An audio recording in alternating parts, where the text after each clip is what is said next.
जेके Yadav films present.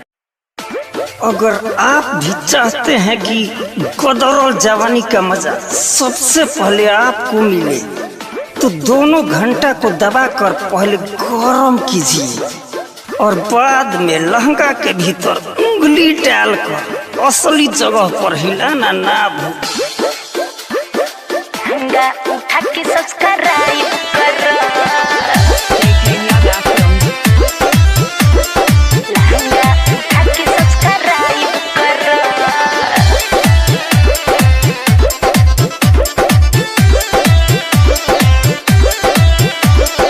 लहंगा उठा के सब्सक्राइब करो। करी कौन पैया बुझात नइखे बटे बनल जगह त बुझात नइखे। करी कौन पैया बुझात नइखे बटे बनल जगह त बुझात नइखे। तनी रोका छोड़ी असल जगह नहीं फाइट कर। अंगुली ठेका के पहले टाइट कर। ऊपर घंटी दबा के तनी लाइव कर। लहंगा उठा के सब्सक्राइब कर। चंदन सलहा, चंदन सलहा, चंदन सलहा, चंदन सलहा।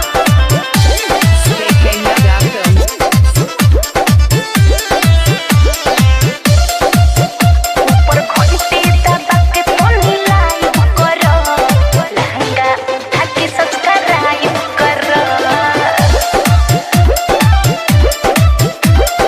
लहंगा उठा के सब्सक्राइब कर। का करी पहिले ना कहियो रे कोइनी होइल न कुछ और केतनो ठेकइनी। ऊपर दबावो देखो बाटे होई ऊंच हो।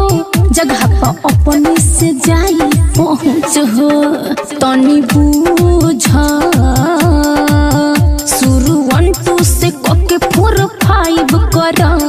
लहंगा उठा के सब्सक्राइब कर। छोड़ी असल जो बहो नहीं फाइट कर। अंगुली ठेका के पहले टाइट कर। बुझाई चंदन सलहा, चंदन सलहा, चंदन सलहा। उठा के सब्सक्राइब कर। लहंगा उठा के सब्सक्राइब कर।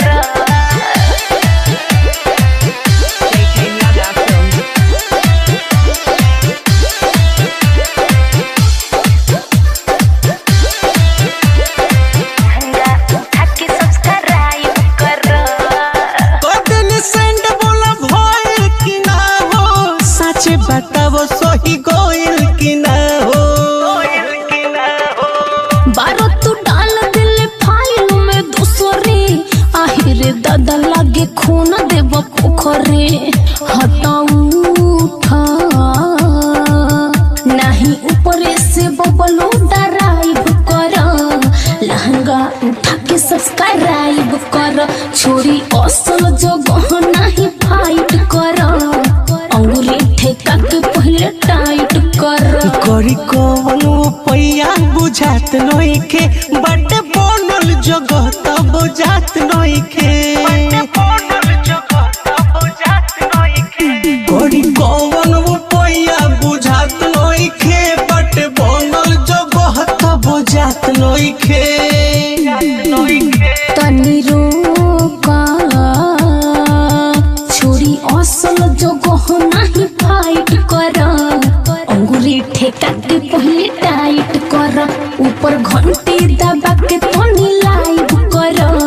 लहंगा उठा के सब्सक्राइब कर।